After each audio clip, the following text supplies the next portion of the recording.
The stars have always guided caravans, thieves, soldiers, and travelers who get lost in the night. They lead those in the dark out of trouble and back to safety. Oh, please. Where's all of this coming from? I'm starting to feel a little embarrassed. You deserve these compliments. Mercenaries are accustomed to danger and don't fear death, which is why we recognize extraordinary actions that common people would easily overlook. Setaria's idea will bring much good to many people. At first, I feared it was destined to fail. Everyone knows that the Academia doesn't allow scholars to teach in the desert without permission. As you know, all knowledge is under their surveillance and control, and very few desert dwellers are as lucky as me. But what I heard at that time has been haunting my heart, as if there were lightning bolts constantly bombarding my soul. Setaria, you tread a treacherous path, and the longer you ignore it, the tighter the Academia's grasp on you will become. Setaria, why haven't you gone home? Never forget that the desert that belongs to you lies elsewhere. Miss.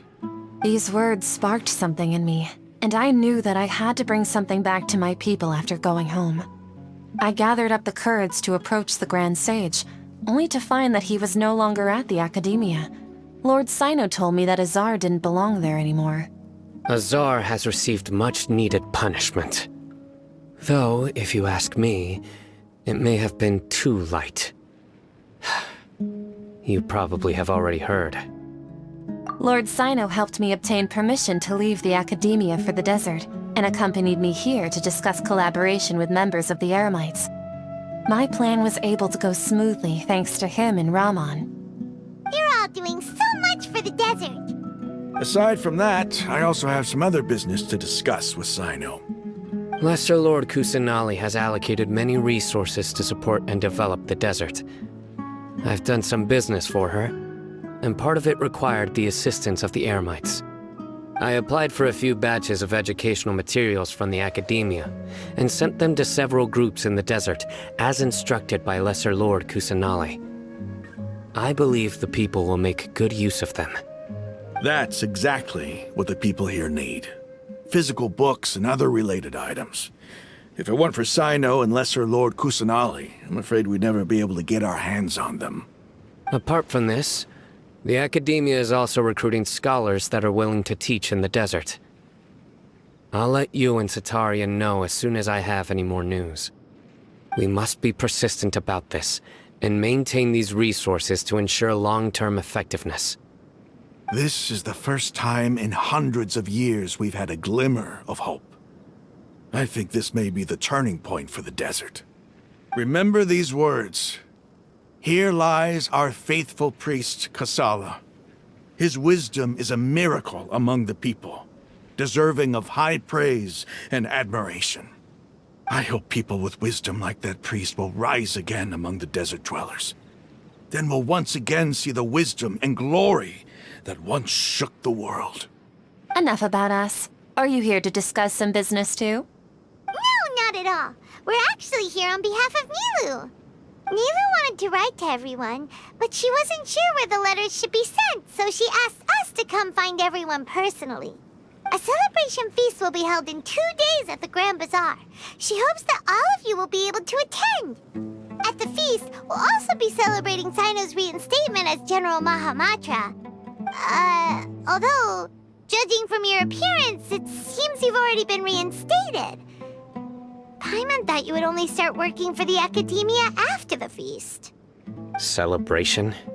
Feast? It's the first I've heard of it. Tighnari was right. He really didn't know. This feast is for you, Sino. Sounds to me like you'll have to be there. It's rare to see that kind of expression from Lord Sino. You must not like feasts very much. No, not really. But I'll go. Well, I still have a lot to handle here. Besides, I need to look after Miss Setaria in the desert, so I'll have to pass. I'm afraid I won't be able to join you. Although, if you'd be so kind, please give a message to Miss Nilu for me. The message is, I'm sorry for how I treated you before, but now I understand the beauty of your dance. It's like a light shining in the sky.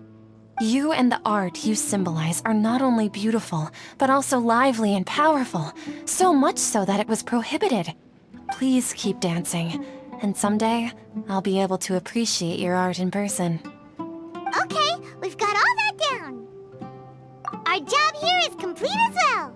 Oh, Sino, remember, party's in 2 days. Make sure you're there. Got it.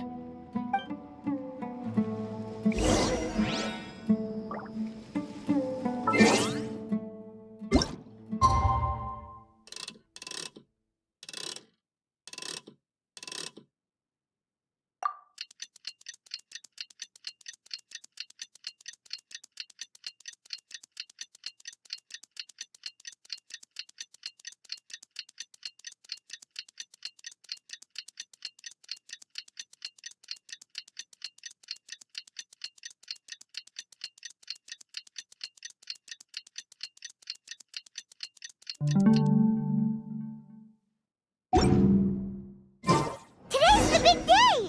Let's go to the Grand Bazaar and see how the celebration's coming along.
Everybody's already here.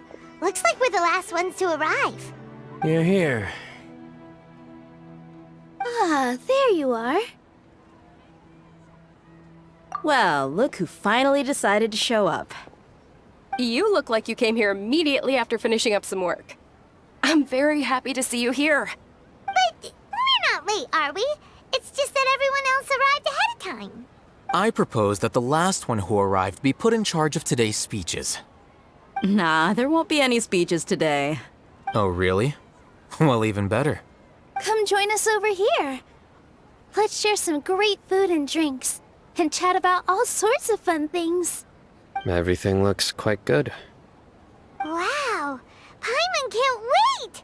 Traveler, just look at all the delicious food here!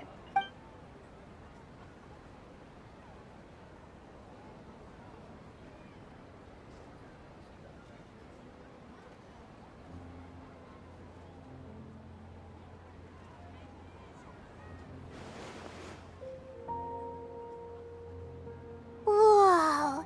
It's so delicious! Oh, this grilled meat tastes amazing! The food was specially prepared for you by everyone in the Grand Bazaar. And we have gifts that were sent by the residents of Sumeru City when they heard we were holding a feast. Everyone that came said that you saved Sumeru, and wanted me to thank you all on their behalf. Ah, feels kinda nice to be seen as a hero. I could get used to this. Being a bodyguard is also a hero's job. You've always been amazing, Dia.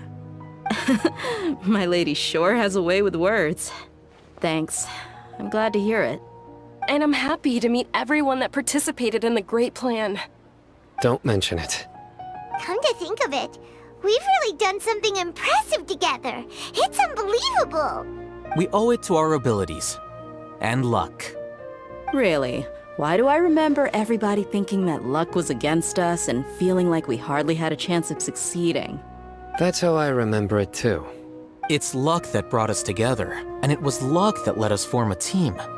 Then, it took even more luck for us to formulate a plan and implement it successfully. Moreover, judging from the results, everything worked out well. Yeah, everyone gave it their all when it mattered most. It was almost like a performance. We took the stage and put on our best show. Everyone played their part, and thanks to everyone's efforts, the performance was a great success. So, would you say we're good actors too? It's such a blessing that Lesser Lord Kusanali was able to return to power at the Academia. Yes, even after being abandoned and neglected so many times, she's finally returned. Uh-huh. Lesser Lord Kusanali once used all her power in a great disaster, which resulted in her losing all her wisdom and memories of the past. The Academia basically abandoned her because of it. This should be something everybody should remember. Huh? You look surprised. I didn't say anything wrong, did I? No, everything you said is correct.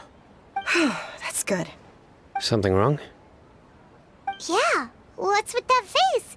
You knew all of this already. Even if those two giants of the Academia are here, I still have to say it. Those sages really have some nerve. 500 years ago, Lesser Lord Kusanali used all her power for the people of Sumeru, and what did they do in return?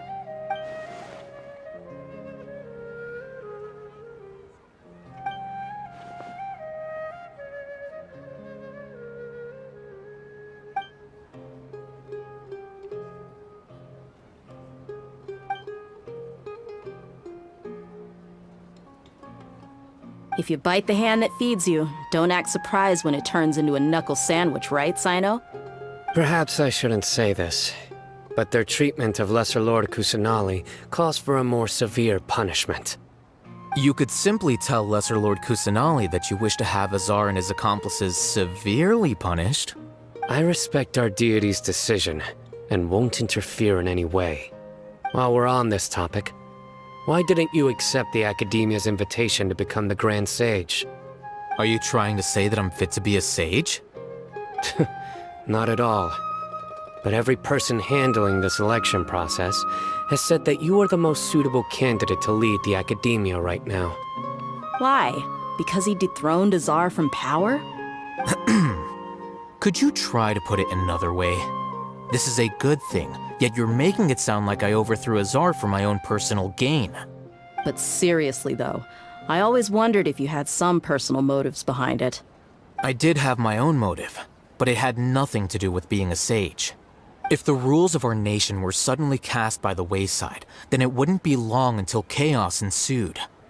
I had no intention of letting their dreams disrupt my life.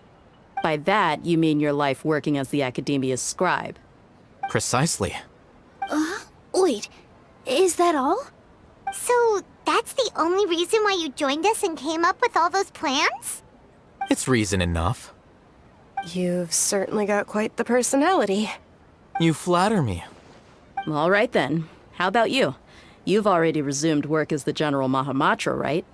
That's right. Will you be happy with that life? It's not about being happy. There are merely a lot of things that I must do. Even so, keep your spirits up and try to be happy, okay?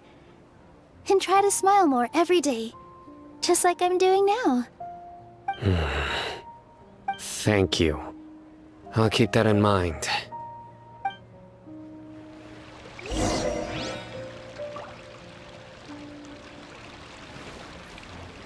Ah, there you are, traveler. Well, how is it? Are you enjoying the feast today? If there's anything you're unhappy with, just let me know. I'll be sure to take note of it. That's good.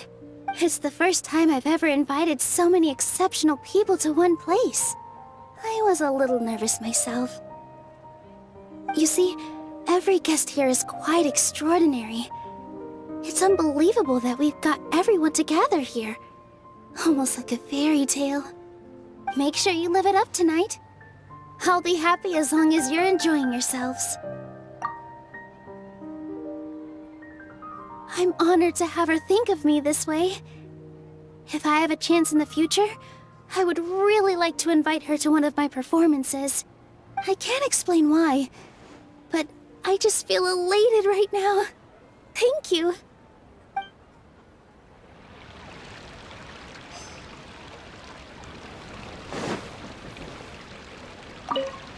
My lady, the grilled meat over there is delicious. Have you tried it? Yes, I also tried some fruit just now. Oh, they're very sweet. What an amazing place to relax. No wonder everybody likes to rest at the Grand Bazaar. You said it. Oh, look who else is here. Hello. Oh, I'm so happy Nilu invited everybody. Oh, now I have the chance to meet all the heroes. Hey, less of that polite chit-chat and more eating and drinking. The feast is about having fun, not stuffy formalities.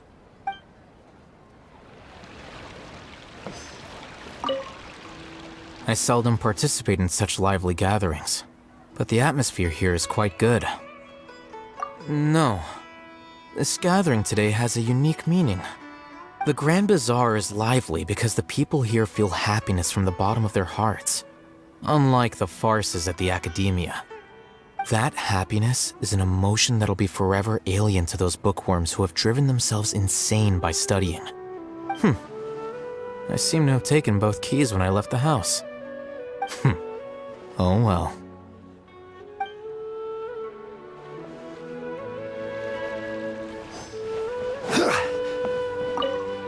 The atmosphere here is good, and everything is delicious. I don't often come to such places, but it feels quite good. I have a lot to handle these days. Otherwise, I could show you around. There's always next time. We're friends after all. This feast is pretty good. I like it.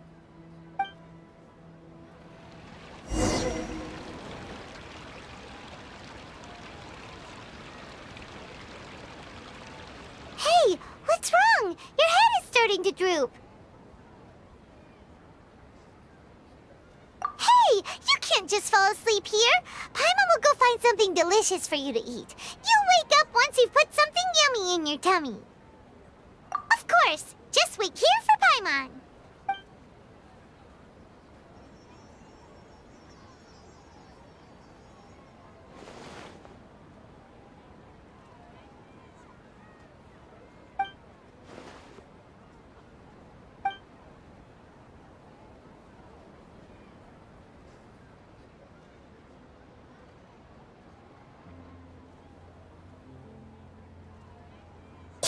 It's me. You may blame me for being a bit too self-indulgent. I was thinking about talking with you, and the next thing I knew, I had made a connection with you. The connection between us is amazing. It's like flora and the fence it grows upon. I heard there's an amazing celebration feast today at the Grand Bazaar. I wanted to have a look for myself, so I snuck in. Lately, I've been so busy dealing with all the fallout from recent events, so I really haven't had any free time. Although you've already helped me with a lot, there's still one more thing I hope you can help me with. Please say thank you to everyone for me.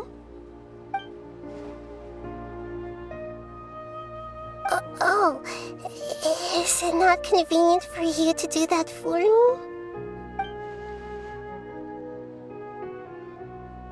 But if I just show up all of a sudden, people will become all quiet and stiff, won't they? What if I end up scaring them and ruining this wonderful feast? That'd be the last thing I want.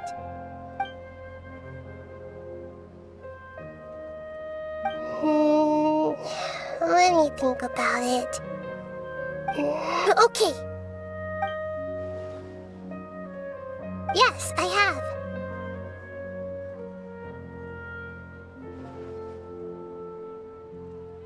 You said I should go thank everyone as myself, right?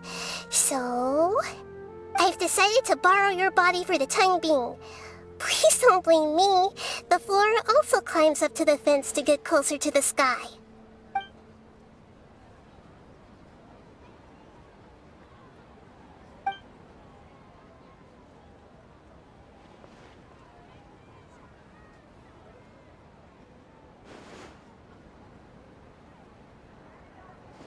Everyone! Are you awake now? Paimon was just about to bring you the food. It's me. Huh? That voice. Nahida? Hold up, what's going on? I didn't expect to have a conversation with the consciousness of Lesser Lord Kusanali in the Grand Bazaar. Interesting. Is this also a part of the feast? No, of course not. Are you Lesser Lord Kusanali? Hello, Nilu. You know who I am? Yes, I already know every one of you. Nilu, Alhaitham, Sino, Dia, Paimon, and Dunyarzad. Lesser Lord Kusanali? I took the liberty of occupying the Traveler's body so that I could thank all of you in person. Thank you so much for rescuing me, even if that meant placing your own safety in peril and taking the risk of becoming enemies with the Academia, the sages, the doctor, the balladeer, and even the entirety of Sumeru.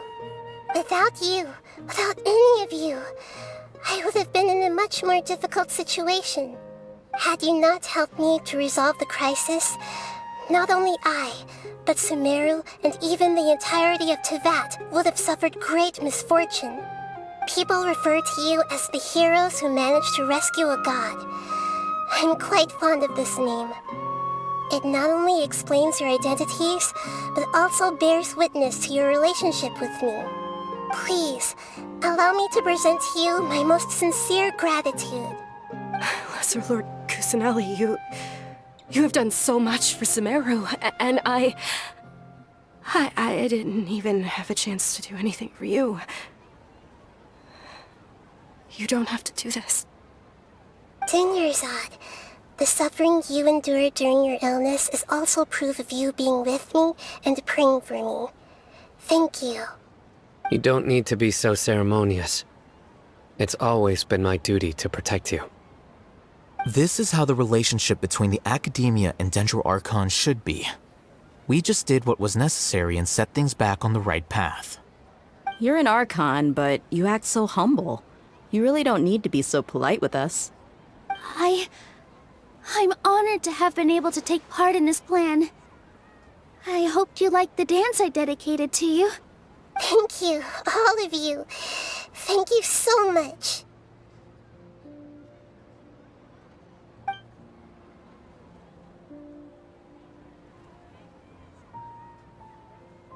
Yeah.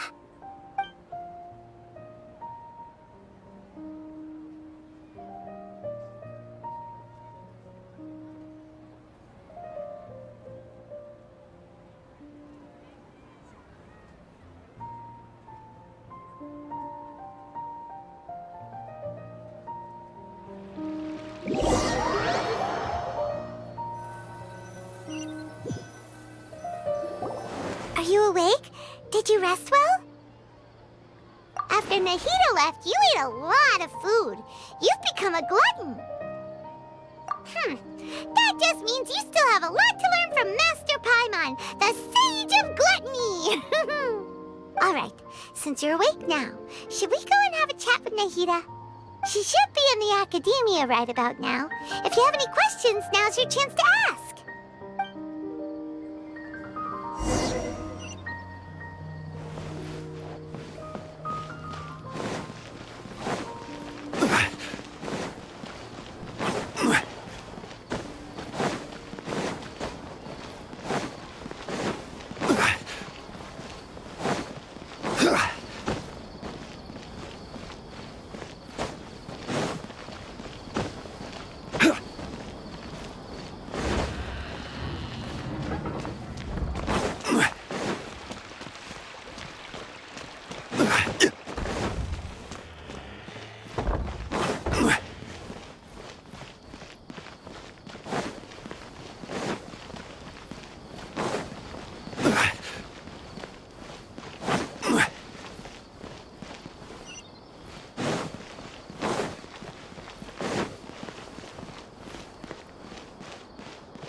Traveler and Paimon.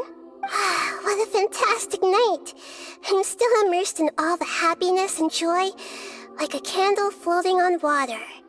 So are we, and that's why we're here to talk with you. Is there anything you want to know? After recent events, the Akasha can no longer function as it used to. I've given it some thought, and have decided to shut it down permanently. But this is definitely not a bad thing. Even from the beginning, I've been planning to shut it down. The Akasha's centralized administration of knowledge has always restrained people's curiosity and curtailed the number of paths available to them. I don't think this is good for Sumeru. Although people may initially feel a little uncomfortable with the loss of the Akasha, they will soon understand that this life is more suitable for them. And as for the future of Sumeru, I'm preparing to regain control of the academia. The former sages have received their punishment, but the new sages have yet to be selected. I will oversee the process personally. I hope that the new 6th grade sages will be more focused on academics. Sumeru needs such leaders more than ever. The other big issue is the people of King Deshret. All the residents of the desert, in fact. They have been mistreated for far too long. I've already taken some measures to address this. It will take some time to rebuild everything, but no matter if it's culture, friendship, or trust, we will rebuild it. You mean, what happened after the doctor put you to sleep? Not exactly. The top-ranked Fatui Harbingers, up to number 3, possess power comparable to that of gods. I was no match for him in that kind of situation. However, in spite of the bad situation, I still managed to make a fair deal with the doctor. I'm sure you remember the entity that changed your fate, the Heavenly Principles. In fact, the Heavenly Principles has been quiet since the Conria disaster 500 years ago. I used this point as leverage against the doctor. I told him that the Heavenly Principles may be awakened if I destroy the Gnosis. Although it was just a bluff, he still fell for it. I assumed that the Heavenly Principles wouldn't just stand by and let such extensive damage to its laws take place. And as for what I exchanged for the Gnosis, the exchange served as both punishment for the doctor as well as a boon of new knowledge that I couldn't refuse as the God of Wisdom. He's still in a coma. I've hidden him like how one would hide a feather. I know you have many misgivings about him, but as someone who had become a god, he has retained a number of very useful features. Don't worry, I'll keep an eye on him and make sure he doesn't do any evil. In addition, there are still some mysteries left in him. Some things may be very clear from my perspective, but he is still yet to understand them himself. His future will be determined by fate. Is that where you're headed next? Fontaine, the Nation of Justice? As far as I know, that nation operates in a judicial system. Does their Archon personally judge people? No, there's a Chief Justice in Fontaine. Generally speaking, the Hydra Archon, Focalor, won't preside over individual trials. However, even then, Focalor will still make herself present at just about every trial.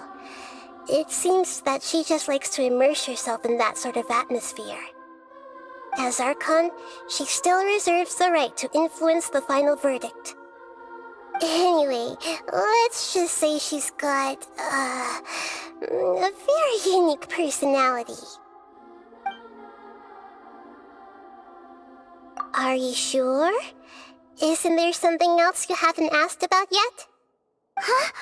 You mean... About your brother. While you were resting at Gandharvaville, I took some time to perform an Irminsul search for information on your brother. Yeah! Isn't Irminsul a repository for all the information and memories of Tevat? So there shouldn't be anything on her or her brother. This is true in your case. Irminsul indeed does not have any information on you. However, there must be something different about your brother. Because, as it turns out, the world has recorded information on him after all. What? There's only one possible explanation. He belongs to this world.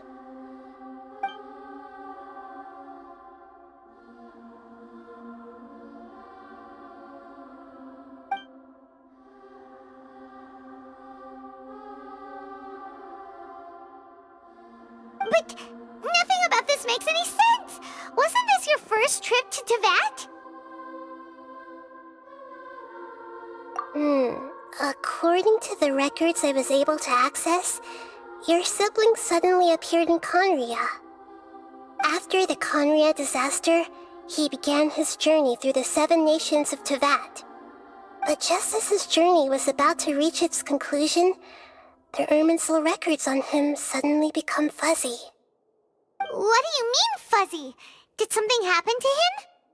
All I know for sure is that somebody, for reasons only they can know, is deliberately obfuscating his fate.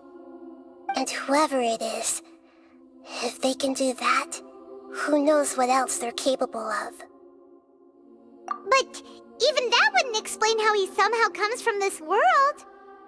Something else I noticed was that according to these records, the Fatui have not classified your sibling as one of the Descenders. What's a Descender? Paimon's never heard of it.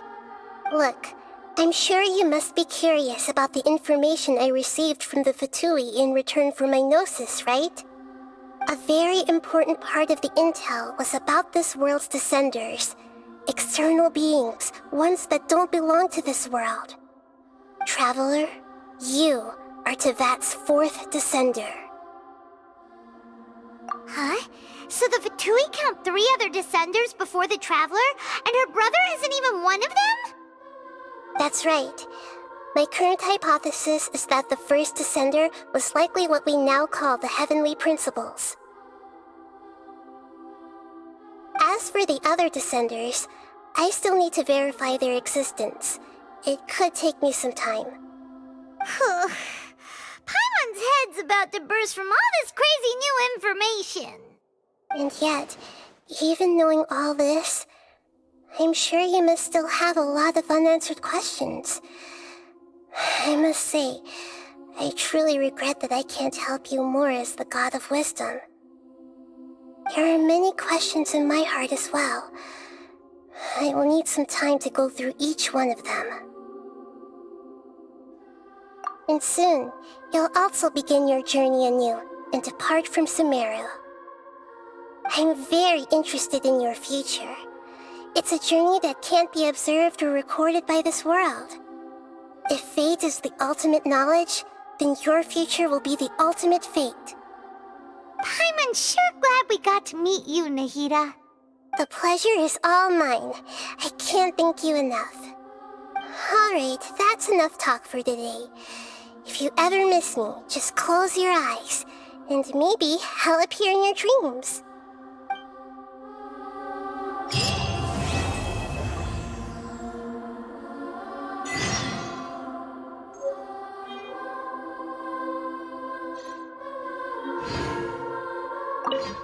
Is there anything you want to know?